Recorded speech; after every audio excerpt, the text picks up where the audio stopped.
இந்த வண்டிக்கு கார்பரேட்டர் தான் ப்ராப்ளமாக இருக்குது. அதனால் மாற்றிடலான்ட்டு மெக்கானிக் ஒழுங்காக சர்வீஸ் பண்ண தெரியாமல் உள்ளே எல்லாத்தையும் உடச்சி வச்சுருக்காரு. அதனால் இப்போது புது கார்பரேட்டரே வாங்கியாச்சு. ஒரிஜினல் கார்பரேட்டர் 6500 அந்த மாதிரி வருது. ஸோ இது பார்த்தோன்னா இது அதுக்கு கம்பேட்டபிள். அதில் இதோட காஸ்ட் வந்து 2800 வந்துச்சு.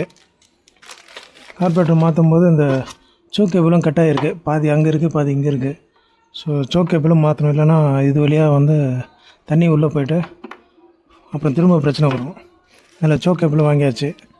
யமாவை பொறுத்த வரைக்கும் ஒரிஜினலே வாங்கிக்கலாம், ஏன்னா ப்ரைஸ் கம்மியாக தான் இருக்கும், 160 ருபீஸ்.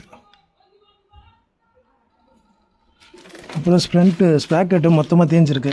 மாற்றணுன்னா ஃபுல்லாக தான் செட்டாக மாற்றணும். ஃபுல்லாக செட்டாக மாற்றினா 1600 ஆகும். அதனால் இப்போதைக்கு ஃப்ரண்ட்டு மட்டும் மாற்றிட்டு சும்மா லோக்கலில் ஓட்டுறதா இருந்தால் ஃப்ரண்ட்டு மட்டும் மாற்றிட்டு ஓட்டலாம். 138 ருபீஸ் இது ஃப்ரண்ட்ஸ் ப்ராக்கெட்டு.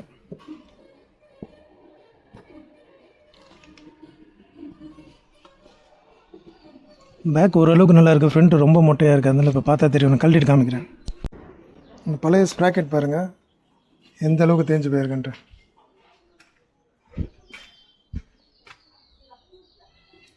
புது ஸ்ப்ராக்கெட் பாருங்கள். ஸோ இப்போதைக்கு டெம்ப்ரவரியாக நம்ம ஃப்ரண்ட் ஸ்ப்ராக்கெட் மட்டும் மாற்றுறோம். ஆனால் மாற்றினா ஃபுல்லாக மாற்றினா தான் சவுண்ட் இல்லாமல் போகும், நாய்ஸ் இல்லாமல். புது கார்பரேட்டரை பிரித்தாச்சு. இது வந்து நம்ம ஓல்டு கார்பரேட்டரில் இதுக்குள்ளே வந்து மைனர் ஸ்க்ரூ ட்ரைவர் தான் உள்ளே செட் ஆகும். இதுக்குள்ளே என்ன பண்ணிட்டாங்க, அது திருப்ப முடியலன்னு சொல்லி அதை திருப்பி அந்த ஹெட்டை ஃபுல்லாக டேமேஜ் பண்ணிட்டாங்க. டேமேஜ் பண்ணுறதுனால நம்ம சர்வீஸ் கூட பண்ண முடியாமல் ஆயிடுச்சு. எதையுமே அதில் பண்ண முடியல. ஸோ அதனால தான் இப்போது கார்பரேட்டரை சேஞ்ச் பண்ணுறோம்.